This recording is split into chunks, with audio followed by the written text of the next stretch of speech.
Hello everyone out there in YouTube land. Welcome back to Diego Knows. I of course am Diego. And today we're going to continue to talk about Till There Was You. Almost forgot it there for a second. Till There Was You, that lovely, lovely rom-com from 1997. Now it's one of my absolute favorite rom-coms. I love this fucking rom-com. I watched it when it first came out.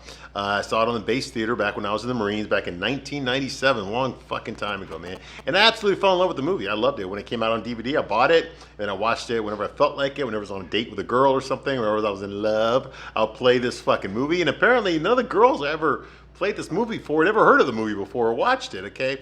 Now, a long time ago, 26 years ago to be exact, I didn't really pay attention to blockbusters, the grosses, or anything like that. I didn't know if the movie was #1.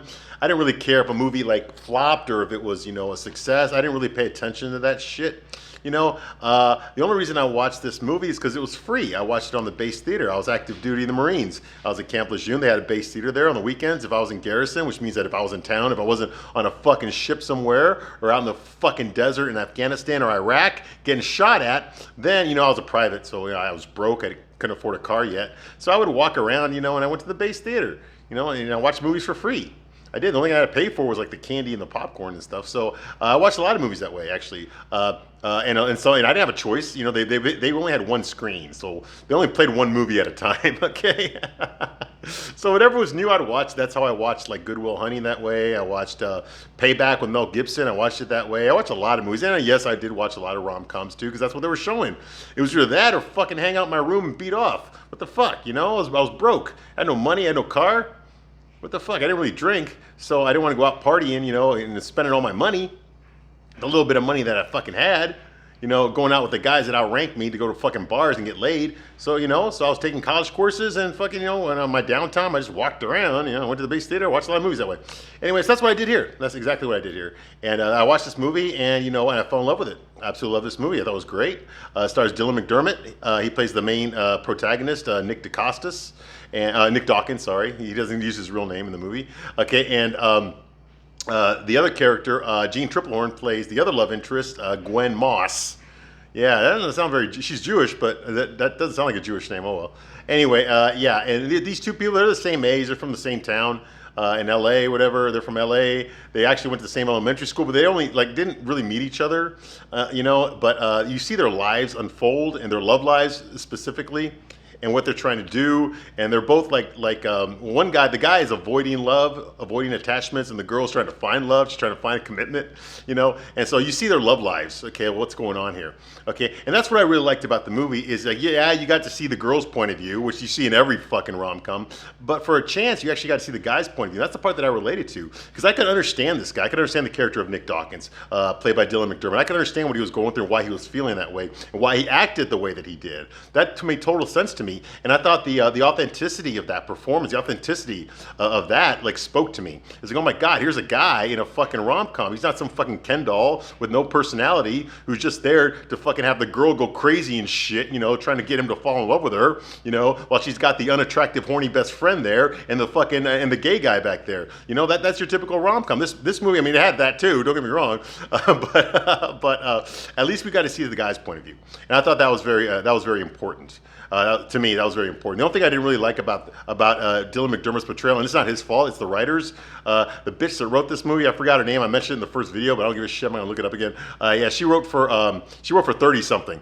Okay, that was a TV show from the late '80s. Okay. Yeah, a bunch of 30-year-olds reliving their youth during Vietnam in the late 60s. All the weed that they smoked and shit. Get the fuck out. I don't want to watch that shit. That shit was forced on me when I was a little boy. I didn't even see it here. Anyway, yeah, so she's the one that fucking wrote this. And the guy that directed this movie, this is the only movie, he's directed 2 major motion pictures, features that went to the theater. This is the first one. The second one hadn't come out yet.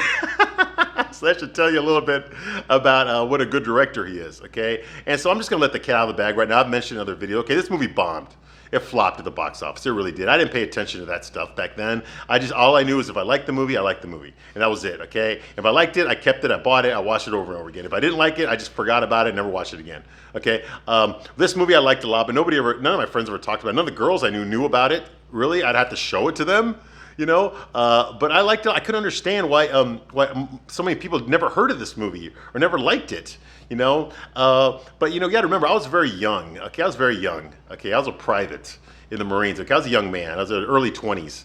okay, when I saw this movie. And, I was very lonely. Like I said, I had no car, I had no money, I had no girlfriend.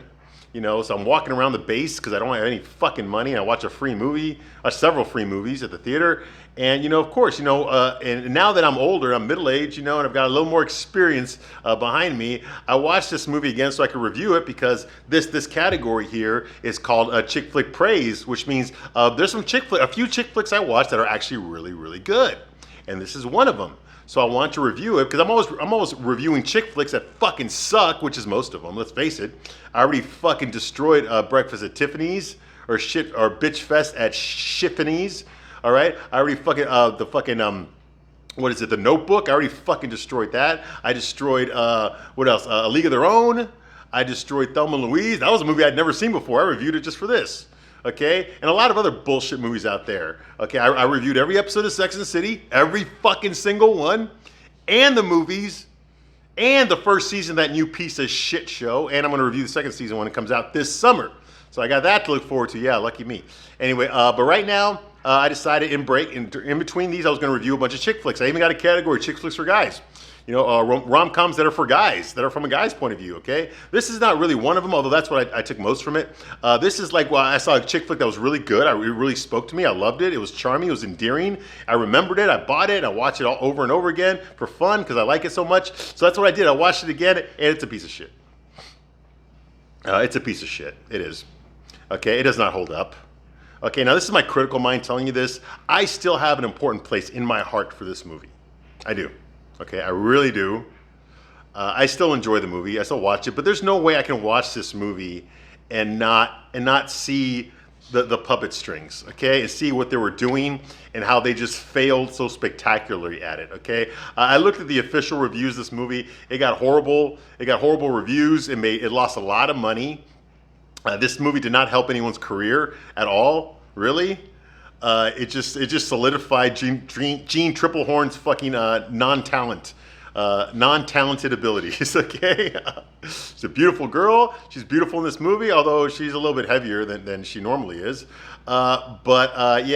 This was her trying to do a rom-com. The movie she did before this was Waterworld. And for those of you that were around in the 90s, you remember what a piece of shit that was. That was a piece of shit that cost fucking the studio like $250 million, all right? One of the biggest flops of all time. Okay, and she was the lead in that one. She was the love interest in that one. Okay, and then she was in Basic Instinct, but she gets killed off in that. She just plays the bisexual, conservative girl that's in love with Michael Douglas. Yeah, right. Okay, and so that movie just like, it put her on the map, but it didn't really, it wasn't a role that was a meaty role, whereas Waterworld was, but I mean, she really couldn't act in that movie. That movie was terrible. And I love those movies. That movie was terrible. And then she also did some other shit that I can't remember right now. But I remember seeing her in this, and I remember, she was on the Ben Stiller show. I remember that. She was Ben Stiller's girlfriend at the time, back in 1992. He had his own show on Fox. He had his own show on MTV, and then he quit MTV and moved his show to Fox in 1992, I believe it was. Yeah, and so I remember it came on Sunday nights, and I remember watching. I thought the show was hilarious, and Ben Stiller was on it. The cast member, she was not a member of the cast.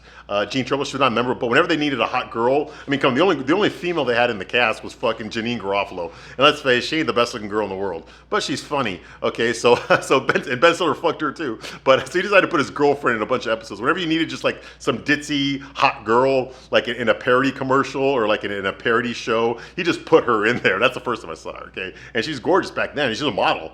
Now she went to fucking Juilliard. How the fuck did she get into Juilliard? I don't know, because she has very little acting talent. I've not watched her in a lot of things. I know she's on a TV show on HBO called Big Love. That's the one where the late great Bill Paxton, I guess he was married to 3 women. I've never watched that show. You know why? Because I'm not a fucking girl and I'm not gay. That's why I never watched that show. Okay, but some of you ladies out there know the show I'm talking about. Was she any good in that? I don't fucking know. I never watched an episode because I don't give a shit.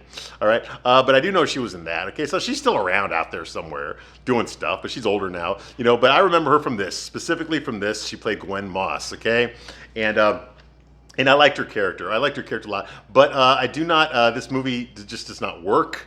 Okay, she's not a great actress, so unfortunately, the character that they wrote would have been better suited. Gwen Moss would have been better suited, played by maybe an Anna Faris or Kristen Wiig, who I know they were nobody back then, okay, but they have the comedic talent, okay, to pull this off, you know, like a young Carol Burnett, something like that, okay, even a young Lucille Ball could have pulled this off, okay, she did pull it, she was the queen of it, okay, of the slapstick humor, okay, they try to do that with Jean Triplehorn. She's just not funny. She's beautiful, but she's not funny. She's not funny, not comedic humor, okay? Not body humor, okay? Where she's like smashing into things and tripping over things and bumping into people and knocking shit over and trying to hide it to make herself look like she didn't do it. You know, that kind of shit. You know, there's people that can do that. Chevy Chase can do that, you know? But Jean Triplehorn, she's not. You don't get a fucking model to do shit like that. She's just not funny. And they try to make her out that way and it just does not fucking work. That's one of the biggest reasons this movie fails, okay? But other than that, I mean, there's a lot of good things to this movie, okay? Despite the fact that it is a piece of shit. That's my critical mind. It still has a great place in my heart, and that's why I'm reviewing it, okay? I'm reviewing it, okay? It also got Sarah Jessica Parker in there pre-Sex and the City. Yeah, this is the thing she did before Sex and the City. Her career wasn't doing so well at that time. She was doing a lot of like these like independent rom-coms. I know she did one with Antonio Banderas. I don't remember that name. Diane Keaton. I don't remember the name of it. I'm sure some of you remember it. I watched that piece of shit because I was with a girl that wanted to watch it with me. And then she did some other fucking rom-com with some dude in New York. Okay, they're all in New York, for Christ's sake. In the Upper East Side. Okay, all of them take place there. Okay. But yeah, so she was in a bunch of shit. I remember her from like Dudley Do-Right, and I remember her from like Ed Wood, the Tim Burton movie. She had a small role in that, you know. And I remember her from, you know, Footloose and shit like that. You know, she was on a TV show called Square Pegs. No one ever fucking watched it. I just remember that she was on that. So she's been around since I was growing up. She's always been around. And she's in this movie, okay? And a year after this, she becomes Carrie Bradshaw on Sex and the City, and that fucking skyrockets her popularity right there. But she hadn't gotten there yet, okay? So she was still struggling, okay? She was in an action-adventure movie with Bruce Willis called Striking Distance, and I saw that. It was about a bunch of cops on a boat. I'll review that. I'm like, that's an action movie, though. And she just did her role there, and that was it. You know, nothing special. She had no chemistry with Bruce Willis. Okay, so moving right along here. So what I'm going to do is I'm going to give you a straight man's point of view. That's what I do here, ladies. I'm going to give you a straight man's point of view. Now, most of you have never even watched this movie, okay? And I'm sorry, okay, that I'm reviewing it for you. You probably wanted me to review a movie that you have seen, like A Breakfast at Tiffany's or something like that. And I'll get back to doing that. I think the next movie I'm going to do will be a more well-known chick flick, okay? But this one's a little known one because I wanted to review one that I thought was actually good. And now that I've started reviewing it and I realize the movie's not good, I'm still going to point out the stuff that I liked. I'm still going to give you a straight man's point of view, okay? I'm older now. I'm not so fucking delusional as I was back then. So I'm going to give you a more mature review of this movie. It's not the same guy here that watched this movie in 1997. Okay, I've matured a little bit more since then. All right, now where I left off last time, we've got Sarah Jessica Parker. She plays a woman named Francesca Landfield, and she's a former child star, but she's middle-aged now. Okay, she just got out of rehab for like the 16th time. She had a real problem with drugs. Okay, she was a star of a TV show, kind of like a Partridge Family type Brady Bunch show called One Big Happy Family. She played this character named Taffy on the show, the one that always talks to the dog, you know. It says, right, Stinky? Okay, well, it was a very popular show. Both the characters, Gwen and Nick, both watched the show when they were little kids because they're all like about the same age. They all watched the show and Nick was in love with her, just like I was in love with Eve Plum, who played Jan Brady when I was a little kid. Okay, I watched the reruns of the Brady Bunch when I was a little kid. Okay, and he was in love with her. You watch all the episodes, even though his fucking family life was sucked. His dad was an alcoholic, out-of-work alcoholic musician, and his mom was working as a waitress, barely able to make ends meet. We actually see them get evicted from their modest apartment early on in the movie, whereas Gwen grows up in a rich Jewish family. Okay, she has this antique piano that was designed by, I guess, her grandmother's lover back in Lithuania. He built it for her, and then the Nazis invaded. They had to flee to America. He promised that he would meet her in New York. She took the piano with her, and then he never showed up again, so she never played the piano again. So it was like this antique piano that was handed down from generation to generation. That guy's name was Faustus de Contis, okay? And because Lena, that's Gwen's grandma, never saw him again after she came to America, she refused to ever play that piano, and it was just handed down from generation to generation, all right? And that's how Gwen ended up with it as a middle-aged woman. Her mom handed it down to her, okay? Anyway, she fell in love with that love story, which is a little girl, whatever. But she mostly fell in love with the love story between her mom and her dad. How they met. They met at one of those fucking Ted Kennedy rape parties. The ones where women named Mary Jane Kopechne get murdered, and the government covers it up. Yeah, one of those parties. That's where they met each other. And then she finds out as a middle-aged woman, because she can't find love. All the guys that she fucks end up being gay, or end up cheating on her, or end up not liking her after a while. So she can't understand why she can't keep a guy, why no guys are ever in love with her, and why no guys ever asked her to marry him. She's in her 30s now, and no one's ever asked her to marry him, blah, blah, blah, which is bullshit, because she's attractive enough that she could easily find a guy. The problem is that she wants those guys that fucking most women want, okay? And but she doesn't want to compete to get them, okay? She fell in love with her college professor. Well, come on, you're fucking the professor. How many women in that class do want to? He's a good-looking guy too. How many women in that class want to fuck him? Probably all of them. Probably all of them, okay? Including the gay guys, and that's what he was doing. Her Professor Gregory was fucking her, and he was fucking a male student in his class, and she caught them together, so that broke her heart. Blah, blah, blah, whatever, okay? So she can't seem to find a guy. Well, she can find guys, okay? In fact, the Francesca's agent, his name is Bob. He's a beta male motherfucker who wears suits that are fucking 2 sizes too big for him. He cries all the fucking time because Francesca broke his heart because she's over here, fucking everywhere, riding the cock carousel. She wrote him, didn't like him, and then dumped him, and now he's still in love with her. He's still crying about it. I'm moving on. I'm gonna move on. Just like fucking that in front of Gwen, and now he wants to fucking fuck Gwen. Gwen is not attracted to him, so that's what I'm talking about. She doesn't want, these beta male guys is the only guys that seem to fucking fall in love with her. Well, that's because she doesn't want to compete. She don't want to try to get a high value guy. She expects a high value guy just to show up out of thin air. That's the biggest problem. She want to lose weight. She looks good, but she's a little chunky, she lose some weight, more heads will turn if she lost a little bit of weight. Hey, straight man's point of view. That's what I'm gonna tell you here, okay? If you can't handle it, get the fuck out right now, okay? I'm not gonna spare your feelings, all right? I'm gonna give you a straight man's point of view. Can you handle it? Anyway, so that's what's going on here, okay?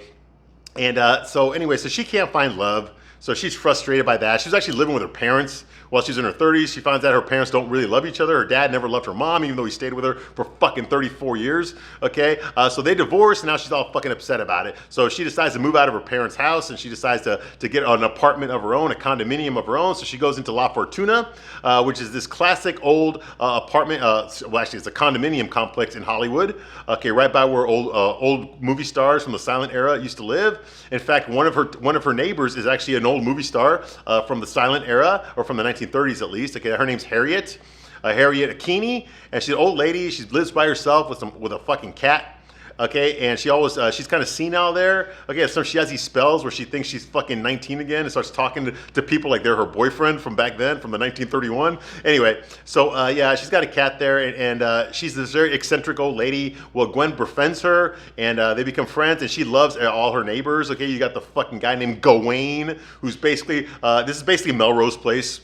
Okay, if you ever watched that fucking show from the 90s, Melrose Place was a spin-off of 90210. Yes, I'm old. I watched this fucking shit, all right? And you've got the stereotypes. You've got the black woman that lives there. You got the black guy that lives there. You got the gay guy that's there. You got the rocker with the long hair and the fucking guitar that's surgically attached to his fucking hip at all times. That kind of shit. And you got the eccentric old lady, and then you got Gwen, the love interest, the pretty girl that can't find love. Oh, wow. That's the fucking pilot for a fucking show right there. So anyway, so she's there, hanging out with the neighbor. She likes the neighbor. She decides to move in, so that's what she does. She moves in there, okay?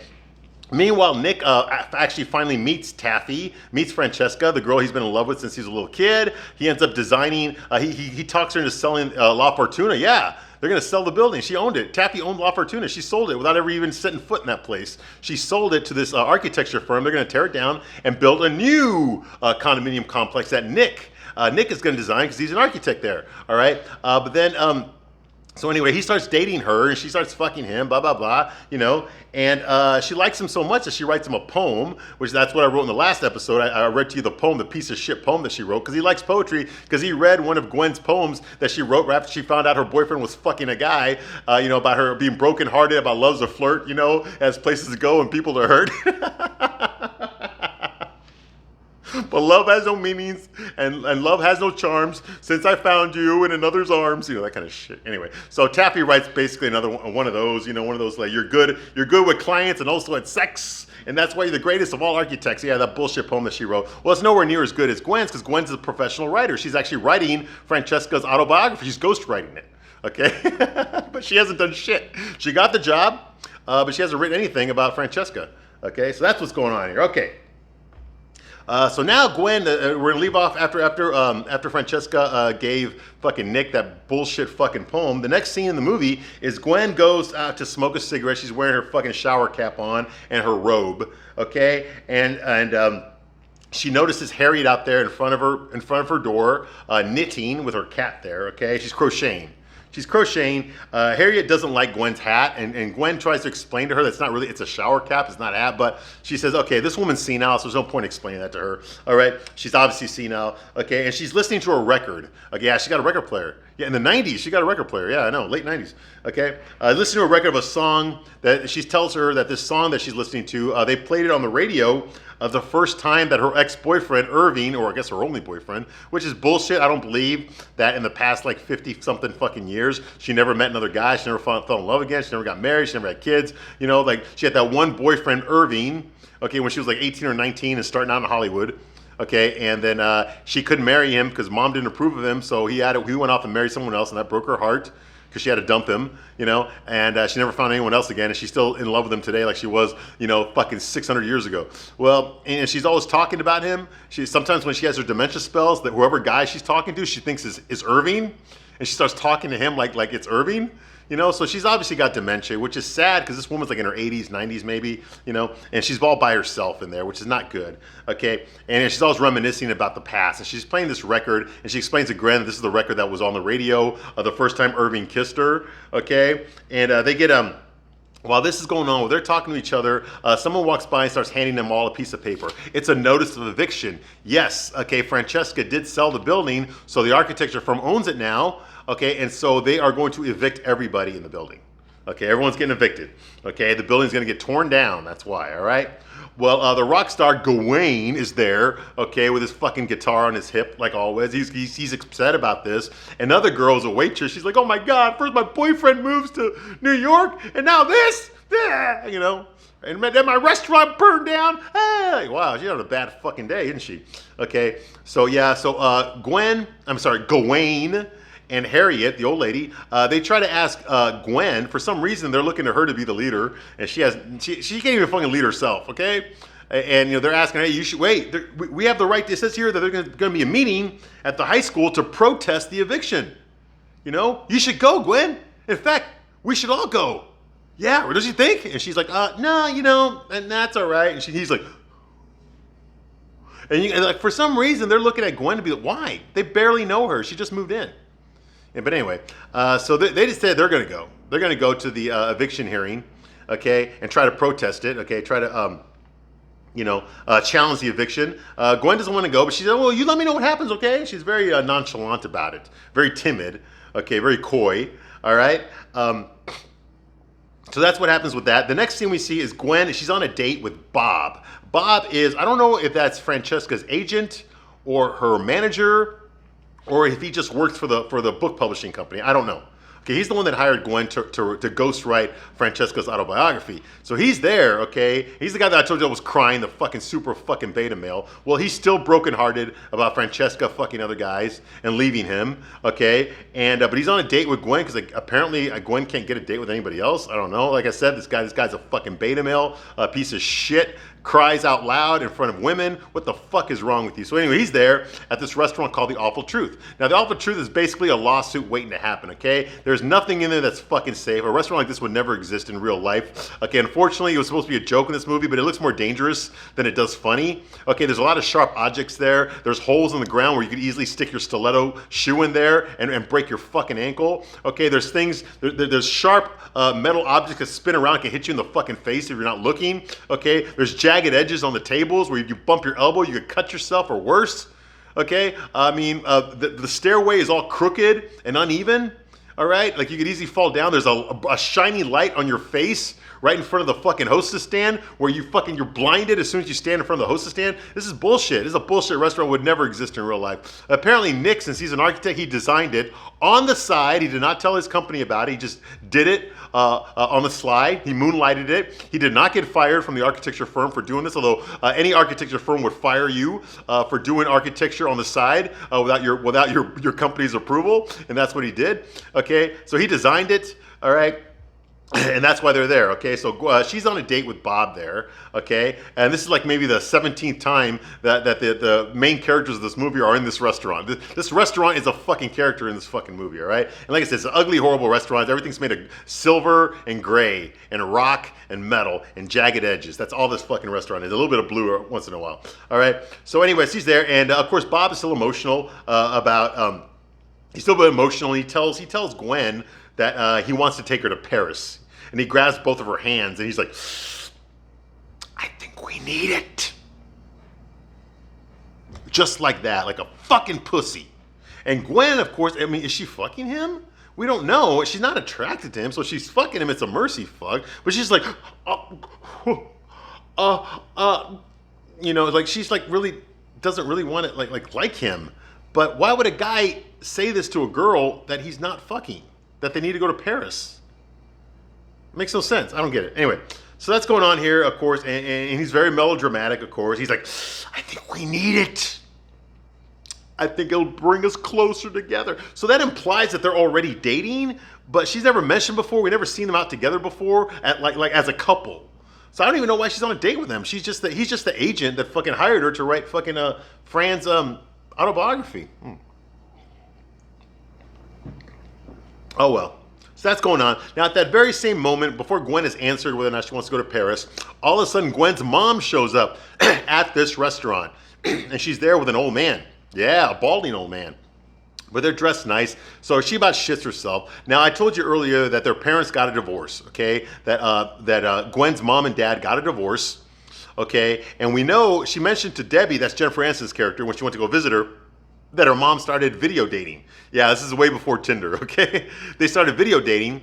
So this is the first time Gwen has seen her mother on a date with another man other than her father, okay? And they show up at the restaurant. Of course, she recognizes her daughter there, and she's like, oh, look who's here, oh my God, with that Jewish voice, you know, like, oh, let's sit down over here, come on, get over here. And so they all fucking sit down. So now the four of them are sitting there. Gwen is not comfortable at all, although Bob looks pretty happy to meet Gwen's mom.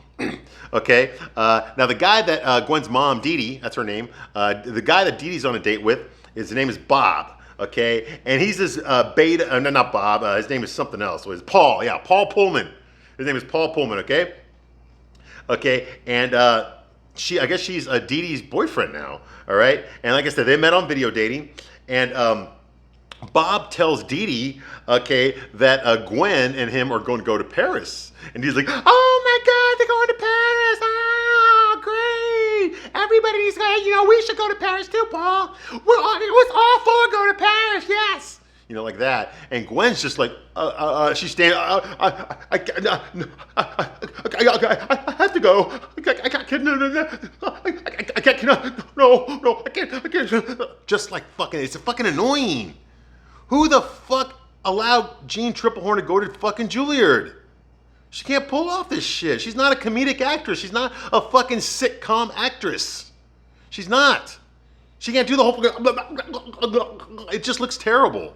I know that's every fucking sitcom. This is not. It's a rom-com. You got to get a character who's pretty, but funny. Okay, Jean Triplehorn's not. So anyway, she excuses herself very rudely. Okay, and decides to fucking leave the restaurant, all right? Because she cannot handle her mom being on a date there and then catching her on a date with fucking Bob, of all people, okay? You know, so she immediately leaves, okay? And, of course, she's a klutz, okay? So she leaves, she makes a klutz of herself, bumps into things, drops things, knocks things over and shit, knocks over people, shit like that, of course. She does that throughout the whole movie. Like I said, she's not funny. She's not a fucking Carol Burnett. She's not. Anyway, the next scene is the high school auditorium, okay? And this is where they're having the meeting to challenge the eviction of La Fortuna, okay? So all the tenants, okay, that live in La Fortuna are there. You see the old man, Mr. Katz, Harriet's there, okay? Even the gay guy, Kevin, that was fucking Gwen's professor because they went to grad school together. He's there, even though he doesn't fucking live at La Fortuna. His dead boyfriend used to live there, and Gawain is there with his fucking guitar sitting. This is stupid. This is stupid. Okay, but yeah, all the people that live in La Fortuna are there. Okay, and it's not going very well. You've got the city councilman sitting up there on the board. Okay, you've got this old man, Mr. Katz, trying to explain. My name is Katz. I've been living 47 years. La Fortuna, and they're like, sit down, Mr. Katz. And he goes and sits down. He's not saying anything, all right? So that's going on here. Now, of course, Nick is there. Our main character is there with Taffy. I'm sorry, with Francesca. They're sitting there because Nick is the one who got Francesca to sell La Fortuna. Okay, because the new condominium complex, he's going to design it. He's designing the new condominium. So this is all really his fault. Okay. This is all really his fault, all right? But for some reason, he talked Francesca into going to this meeting, guys, just so they could see the actual people that are going to be out on the street now, because of their decisions, okay? And Nick is there too, and he's kind of pissed off. He's pissed off that nobody from his architecture firm, showed up for this meeting. It's just the city council and the tenants. That's it. Nobody from his architecture firm showed up for this meeting. He's the only one. And that really bothers him. Well, fucking Francesca's bored out of her fucking mind. She's just smoking cigarettes in there, got her feet up on the chairs. You know, she's like, I find this highly unenjoyable. Like, she says shit like that all the fucking time. Everything is like highly enjoyable or highly non-enjoyable. She talks that way all the fucking time. Okay? Extremely non-enjoyable. Okay? That's what she says, okay? Now, bitch, this is all because of you, okay? All the shit that they did, okay, is the reason they're having this eviction meeting, okay? These people didn't think about the people that already lived there. They just fucking got put them out on the street. Didn't ask anybody. Never even visited the place. Never even to see what the people were like and how important this place was to them to live. And they just fucking evicted everybody, okay? Now, how am I supposed to fucking sympathize with them? You can't. You can't, all right? So it's Francesca and Nick are the bad guys here, okay? Anyway, so that's going on. You know, at least Nick is starting to realize what he did a lot of some fucked up shit. Okay, so that's going on here. Okay, she's extremely non-enjoyable. Okay, now she gets told to shut the fuck up because Kevin, the gay guy, and Gawain are trying to listen to what's being said at the podium. All right, and so Francesca whispers into Nick's ear and goes like, you ever fucked in a parking lot? He's like, okay, so he follows her out there. So they're both leaving the auditorium to go fuck in the parking lot. At the exact same moment, Gwen is walking into the auditorium, so they miss each other. They don't meet each other. They still haven't met each other, really. They've been close. They met each other once, but they didn't talk. When they were kids, they bumped into each other at the school, at this fucking at this grade school that they went to, where they went to school. They both went to school. Okay, before she went to private school. Okay, and they also almost met when he almost dropped his model when they were in college together. He almost dropped his model on top of her. She was down there. He was up there. He dropped it. Almost hit her. That's it. Okay, but now they almost met each other, but they passed each other. So Gwen walks in for this. I guess she decided to go to the eviction hearing after all because she didn't want to hang out with her mom and her mom's boyfriend. All right, and Bob. Okay, so that's going on here. So she sits there and listens to the tenants complain about the eviction. All right. Now, Mr. Katz is there. Like I said, he fucking made a fool of himself. They couldn't understand him. He's just this old man rambling. So they told him basically to shut the fuck up and sit down. Okay. Then Harriet goes next, which is even worse. She's actually older than Mr. Katz. And she goes up on the podium and she's senile. And the committee, the council, they can kind of tell that she's senile. She's this really old lady that keeps talking out the side of her ass, which I know it's sad for me to say it that way, but this is the way they look at it. Okay, like we're here to talk about the eviction, about the benefits of why we have to do it, and we're hitting these tenants are just saying all this bullshit that they don't want to hear. Okay, these neighbors. Okay, and of course, Harriet tells them that she's lived there in La Fortuna since 1936, and she rambles about the neighbors and about the goldfish, and they died or they didn't die or shit like that, you know. Okay, and then she reminisces about the old parties that used to go on there, and she also mentions Louise Brooks. Louise Brooks used to live there. Now, for those of you who don't know, Louise Brooks was a very famous actress back during the silent era, okay? She also transferred over into the talkies in the early 30s, okay? The problem with her is once she got to middle age, she didn't get as much work anymore. Okay. Now Louise Brooks was a gold digger. Okay. She dated a lot of wealthy people. She's actually married to a millionaire. Yeah, a millionaire in the 1930s. Okay. But that marriage only lasted like 2 years because she was cheating on him all the time. She was dating all sorts of rich people. Okay. She actually fell in love with another millionaire. Okay. I forgot what he did. I think his name was George Marshall or something like that. Okay. And she dated him, but she was also fucking other guys and girls at the same time in the 30s. And finally her acting career went to shit. Okay, she got too old. All the younger women started getting hired, so they didn't need her anymore as a leading lady. However, this guy Marshall, he still paid her like $50,000 a year for the rest of her life. He kept her on a retainer, which I thought was kind of weird, you know, on an allowance or something. Yeah, so eventually she couldn't find work in LA anymore. She actually moved back, I think, to Ohio, where she's from. Okay, and that didn't last very long. She was a very conservative family over there, and they kicked her out. Basically, they shunned her basically because she was fucking all these guys in town. And of course, she wasn't making the money anymore. So she left there and went to New York, and she actually ended up working in a fucking department store selling perfume. Yeah, that's what she was doing in the 1940s and 50s. She was selling fucking perfume. And every once in a while, her customer would be like, "Aren't you that actress who?" And she's like, No, I'm not." And then eventually, she ended up living in a shacky, shitty apartment in the 1960s. Yeah. Yeah, it's pretty sad what happened to her. Okay, eventually someone found her and they got her to write a autobiography. Okay, so she made a little bit of money at the end, but for a long time she was homeless. Yeah, she was homeless in the '60s. You know, she lost everything. You know, felt really bad. And this was like the number one actress from like 1927, 1928. She was the number one leading lady in Hollywood, and she ended up fucking living in an alley in the 1960s. Yeah, it's really sad. Working in a department store in the 50s. Yeah, it's pretty bad. That was Louise Brooks, but apparently back when she was a big deal, she was a big deal. She was a big deal. All right. So Louise Brooks used to live there, and of course the people in the committee, they have no fucking idea who the fuck Louise Brooks is. But now, luckily, you do. All right. I'm going to stop my review right here, but I will be back soon to continue my review of Till There Was You. I thank you very much for watching this long, and I will see you soon on the next one. Bye.